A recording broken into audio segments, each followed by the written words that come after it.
Good morning dear student. आज class 9th के लिए फर्स्ट बुक की जो फर्स्ट पोएम है द रोड नॉट टेकन, ये आपको पढ़ाई जा रही है। और इसके जो पोएट हैं रॉबर्ट फ्रॉस्ट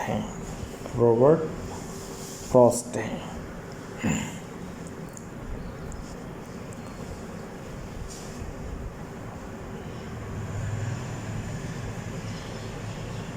देखिए पोएट इस पोएम से हमें क्या मैसेज देना चाहता है। Two roads divert in a yellow wood and sorry I could not travel both and be one traveller long I stood and look down one as far as I could to where it bent in the undergrowth. इसके meaning समझिएगा। Diverged कहते हैं अलग अलग हैं, अलग अलग दिशाओं में जाना। यानी सड़क है, दो सड़कें हैं जो अलग अलग दिशाओं में जाती हैं। येलो वुड कहते हैं जब पतझड़ आता है और उस समय जो पेड़ों की पत्तियां होती हैं वो पीली पड़ जाती हैं, तो इसलिए वो येलो वुड कहा गया। तो जो जंगल है वो पीला पीला दिखता है। ट्रैवल यात्रा करना, और अंडरग्रोथ कहते हैं पौधों और झाड़ियों की घनी वृद्धि। यानी जंगल में जैसे देखा होगा आपने, बहुत सारे पेड़ पौधे होते हैं, झाड़ियाँ होती हैं। ये हमारा फर्स्ट स्टेंजा के मीनिंग हो गए हैं। अब देखिएगा पोएट क्या कह रहा है। Two roads divert in a yellow would, दो सड़कें पीले घने जंगल में को होकर अलग अलग दिशाओं में जाती हैं। दो सड़कें एक पीले घने जंगल से होकर अलग अलग दिशाओं में जाती हैं। And sorry I could not travel both. और पोएट क्या कह रहा है, मुझे दुख है मैं इन दोनों सड़कों पर एक साथ यात्रा नहीं कर सकता। मुझे दुख है कि मैं इन दोनों सड़कों पर एक साथ यात्रा नहीं कर सकता। एंड बी वन ट्रैवलर, मैं एक अकेला यात्री हूँ। लॉन्ग आई स्टूड, मैं लंबे समय तक खड़ा रहा। And look down one as far as I could, और मैं देखता रहा काफ़ी समय तक। मैं एक स्थान पर खड़ा रहा और देखता रहा, जहाँ तक मेरी दृष्टि जाती थी मैं वहाँ तक देखता रहा, है ना। I could to where it bent in the undergrowth. और फिर मैंने देखा यह पौधों और झाड़ियों के झुरमुट में गायब हो गई है और आगे दिखाई नहीं दे रही है। ये हमारा फर्स्ट स्टेंजा हुआ है। अब सेकंड स्टेंजा देखिए।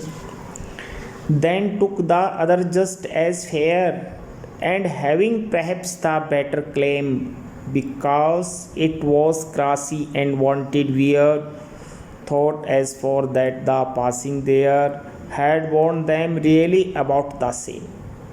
है भैया, फेयर में सुंदर, और perhaps शायद, क्लेम में सोता है ना। क्लेम ग्रासी, इसका पूरे का लगेगा घास से ढकी हुई, वैसे क्लेमिश दावा करना होता है। और वांटेड वियर कहते हैं घास जमी हुई, यानी इसका मतलब घास से ढकी हुई, इसका मतलब ये है जहाँ पर अधिक यात्री ना चले हों, गुजरे हों। और बस वॉर्न है ना, जैसे कि उसका प्रयोग करने के कारण वो घिस गई हो। समझ में आ गया मीनिंग? अब देखिए तो क्या बता रहा है poet, then took the other just as fair, दूसरी सड़क भी उतनी ही सुंदर थी जितनी पहली। दूसरी सड़क भी उतनी ही सुंदर थी जितनी पहली। और पहली सड़क भी उतनी ही सुंदर थी जितनी दूसरी, यानी दोनों सड़कें सुंदर थी।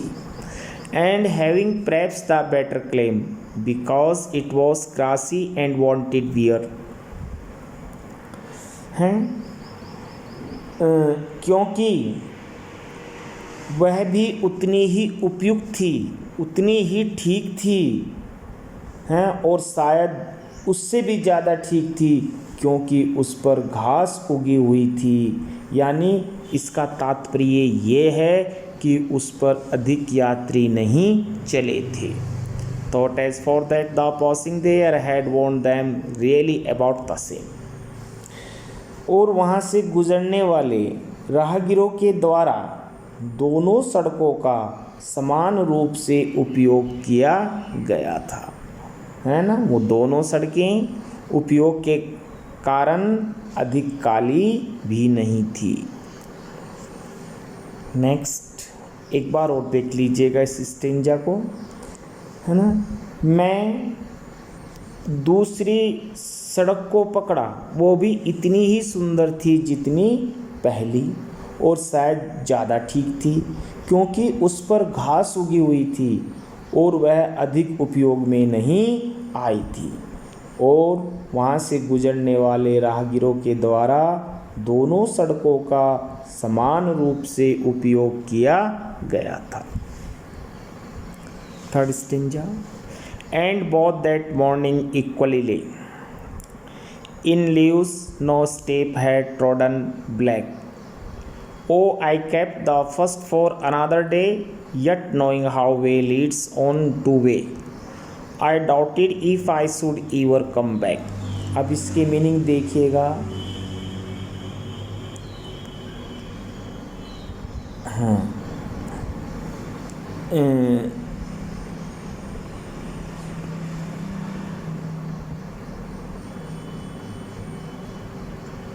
ट्रोडन ब्लैक का मतलब होता है पैरों से कुचली हुई,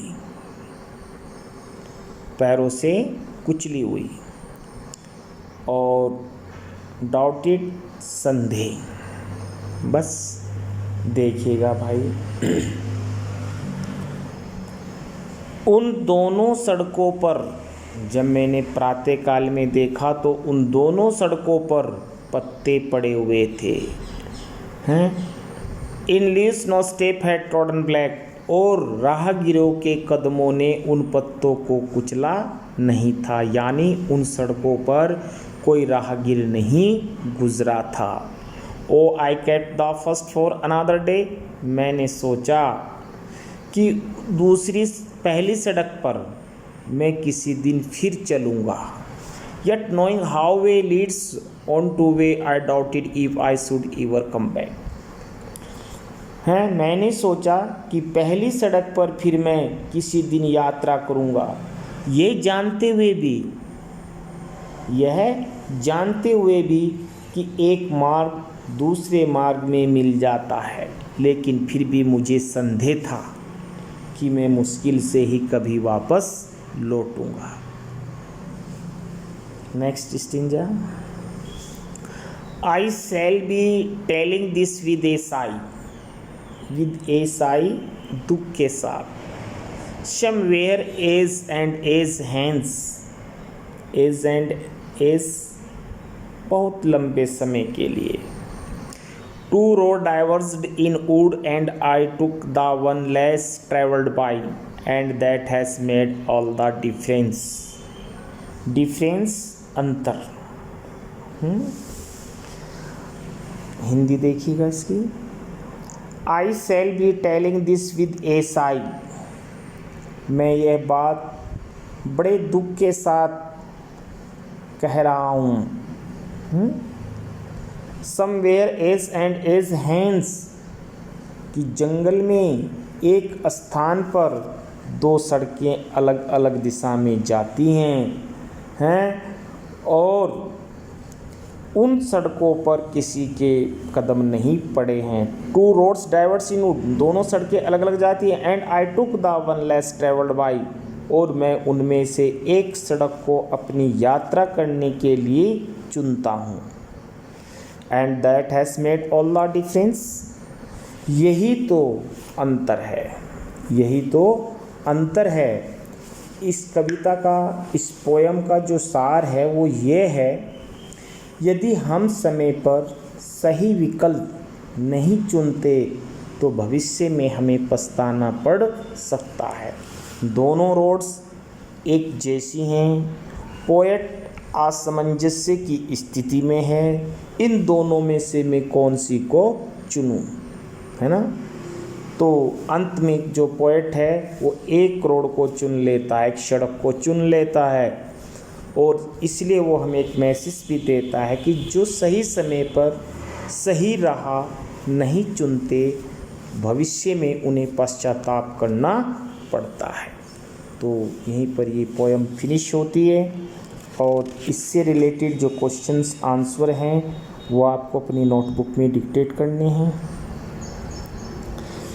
first, where does the traveler find himself, यात्री कहाँ है। What problems does he face, उसे कौन सी समस्या का सामना करना पड़ता है। The traveler find himself in an autumn forest where two roads diverge, कवि जो राइटर है वो अपने आप को पतझड़ के समय में जंगल में पाता है जहाँ दो सड़कें अलग अलग दिशाओं में जाती हैं। He faces the problem of choice between the road, वो इन दोनों सड़कों में से किसी एक सड़क को चुनने का समस्या का सामना करता है कि दोनों एक जैसी हैं, उनमें से मैं कौन सी रोड को, कौन सी सड़क को चुनूं। नेक्स्ट क्वेश्चन है इसका,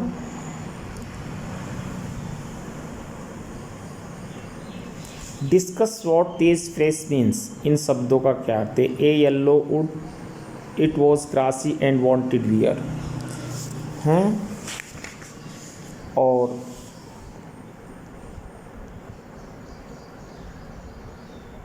यह है in the passing there leaves no step had trodden black वो way leads on to way.